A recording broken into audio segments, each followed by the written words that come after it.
Hi beautiful people, welcome back to my channel, and in today's video I'm going to be talking about the essentials that you need to bring when coming to Canada. So let's get right into the video. The first thing you want to bring is your travel document or your international passport.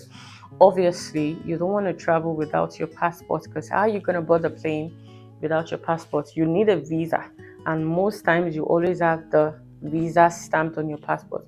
So that's one thing you don't want to forget. I've seen situations whereby people forget their passport at home and then they miss their flight. So you don't want to say village people or something like that. It is always like some people actually forget. So you want to keep this, put this in your bag, so that when you get to wherever, to immigrations, you're not shocked. The second thing are the important documents, your routes you're traveling through, or maybe as a student or as a PR, or maybe you're even visiting. So in my own case, I had to come to Canada with my COPR, that's my confirmation of permanent residence. It's a document that I had to show at immigrations, like at a port of entry rather. So you want to put those important documents. If you're traveling with your family, you want to have your children's birth certificates. Even if maybe your marriage certificate, as a student, the important documents are they're supposed to show that actually shows that you're a student. You want to put those documents somewhere where you'll be able to easily reach out for them. I would say you should put them in like a clear bag in your carry-on. You don't want to put those in your checked bags. You want to put them in your carry-on where you can easily, so that you don't have to start going through a lot of stuff. You want to put everything in one place so you can easily just grab when you need, and that's it. So the third thing on my list is the driver's license. Me, I wasn't driving when I was in Nigeria, so I didn't need the driver's license. It didn't make so much of a difference for me. But if you used to drive in Nigeria and you would want to drive here in Canada, so you don't have to go through the whole process of getting your G1 first. That's for Ontario anyway. If you're gonna get a G1 first, then G2, then G, it takes a whole lot. So if you want to get your driver's license from Nigeria, that allows you, every province has their own rules, so you want to check how it works in different provinces before you start driving. The fourth one, everybody says, oh, clothing, don't come with your clothes, you can easily shop in Canada. That's a big lie. You want to come to Canada and you want to start shopping almost immediately, especially if you're coming as a student. You want to start settling in first, like getting to know places. Shopping will be the last thing on your mind, and you obviously want to bring your most important, like clothes that you know that you can still wear here in Canada. And when you're a lot more settled, you can go shopping by all means. You understand? You want to bring things that you already have, like your jeans, if you have sweaters, if you have cardigans. These are things that you want to bring. Socks, tights that you can use to layer up in Canada here, because it is actually very cold and you need things to layer up, and it might take you a long time to be able to like amass a lot of clothing here.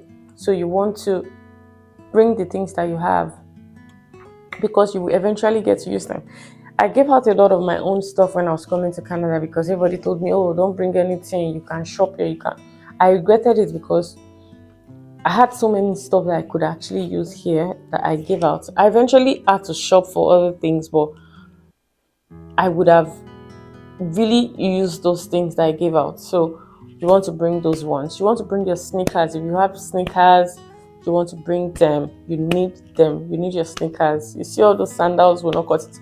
Yes, you're gonna wear your sandals in the summer, but you need your sneakers, especially spring and fall. You would need your sneakers. Some season in Canada is relatively low, like compared to the really cold seasons. So you want to bring your sneakers. You want to bring those ones.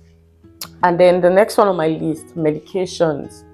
You want to bring your medications like paracetamol, Panadol, and the likes of that, because medications are sometimes not easily accessible in Canada. Sometimes you have to go through a doctor that would give you like a requisition, or what's that thing called? They will have to send the medication through the pharmacy. So sometimes it is hard to get over-the-counter medications for certain things. you want to bring some of these things with you when you're coming, so that I do not advise self-medication, no, but you want to bring some of this, like paracetamol, you want to bring your vitamin C, strepsils, and all of that stuff for when you actually need them. So yeah, bring those. And for me, I used to take Felvin. I know a lot of people talk about taking Felvin and all of that, but that was the only thing that used to work for my cramps before I had my baby. I used to have really bad cramps, and only Felvin used to work. And then one time when I didn't take it, I took Tylenol. Mother-in-law brought me like a whole pack. I didn't eventually take it because I got pregnant anyway, but you want to, like, medication. And also, if you're someone that usually take a particular kind of medication, like you have your doctor's prescriptions, you want to bring that when you're coming in with your doctor's note. You want to bring that because before you settle in, because I know once you get here, you want to do your SIN, you want to open a bank account, you want to get a phone number, all of that gets you swamped. You're probably going to be too busy to even think about that side, like that aspect. So you want to come with those things that you actually really need. As a lady, you want to come with your wigs, your wig tools, like your straightener, your coiler, your attachments. Yes. And if you're coming with the attachment, I would suggest that you come with the pre-stretched ones. You don't want to come with the ones that isn't stretched already, because if you come with that one and you think any stylist here will collect that one from you and help you stretch it, they'll charge you per stretch, like per attachment. There was one person that was charging me $20 per attachment, and the pre-stretched one that she sells is $30. I was like, I already am providing the attachment and I'll still pay you $20 to stretch it. Why not just buy from you instead of paying that $30 and save both of us stress? So I eventually had to buy the pre-stretched ones from her, because I know that that actually takes her time as well. So to save each other the stress, I had to pay for the pre-stretched one. So if you're coming, you want to come with your pre-stretched attachment. You need wigs, good wigs. Don't go and buy what's the name, all those I don't know what they call them, but you don't, especially in the winter, if you carry bad wig, you get the gist, Uma. So you want to get good quality wigs. It doesn't have to be expensive, but good quality wigs, yes. You want to get good wig, you need a universal adapter. That is very, very important, especially if you're coming with tools or your phone or your laptop that are from Nigeria, because the charging system here, or the socket system here, is like a 2 points. I'm going to look for one as an example. This is what the one in Canada looks like, unlike the one in Nigeria that has 3 ports, like 3 points charging system thingy. Here we use the 2 points charging. So you really need the universal adapter that you'll be able to use to connect those things that you're bringing from Nigeria, so that you're able to use them in Canada. Your skincare products, if you should bring your skincare products like what you already use, because obviously you're gonna have to swap some of them out, because you might not be able to get some of those things here in Canada, but you want to bring the ones that you already have, not just your skincare, your body care products, things that you already use. And yes, then you start adjusting as per seasons. Like winter, you probably want to introduce more hydrating stuff into your routine and all of that stuff. Abuliki, me, I love it. I use it a lot. You want to bring shea butter if that is something that you like. And then you want to bring your makeup. You want to bring makeup. The last but the most important thing, you want to bring food stuff. And when I say food stuff, you obviously do not have to pack your whole house. You don't have any business bringing yam or carrying gari, or you just carry pack of noodles. I've seen videos of people doing that.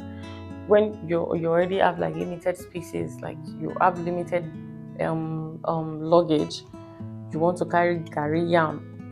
There are some things that you can actually ship from Nigeria. If you know you're traveling, like let's say you're traveling in May, you want to ship some of those things. If you've gotten them, you want to ship them, let's say April, you're just going to ship them. You can use one, you can even use sea cargo, but sea cargo takes a long time, so you can use one of these air cargo, and then you just pay. It will probably arrive before you, or almost immediately you land in Canada.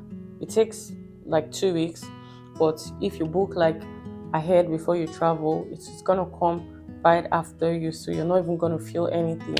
So that is another option.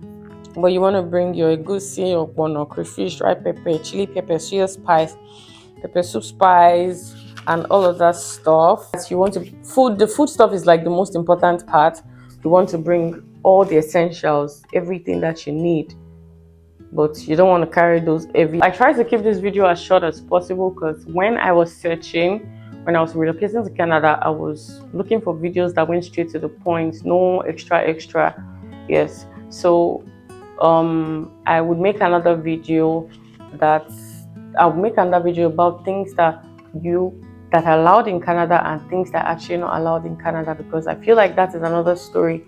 That is another video for another day, because there's so many things that people don't know that they're not supposed to come into Canada with, and they eventually get seized at the border, or is it port of entry? Yes, they eventually get seized. Some people are even fined. So there are some things that are not allowed in Canada, and you have to know these things so you can do your due diligence when you're packing. So yeah, I want to know in the comments, when you relocated to Canada, what were the things that you actually packed and realized that you did not need or you could find easily in Canada, and what were the things that you packed and you realized that you needed, that were really important when you came here. So that's it, guys. That's the end of this video. I'll see you guys in my next video. Enjoy your weekend. Bye.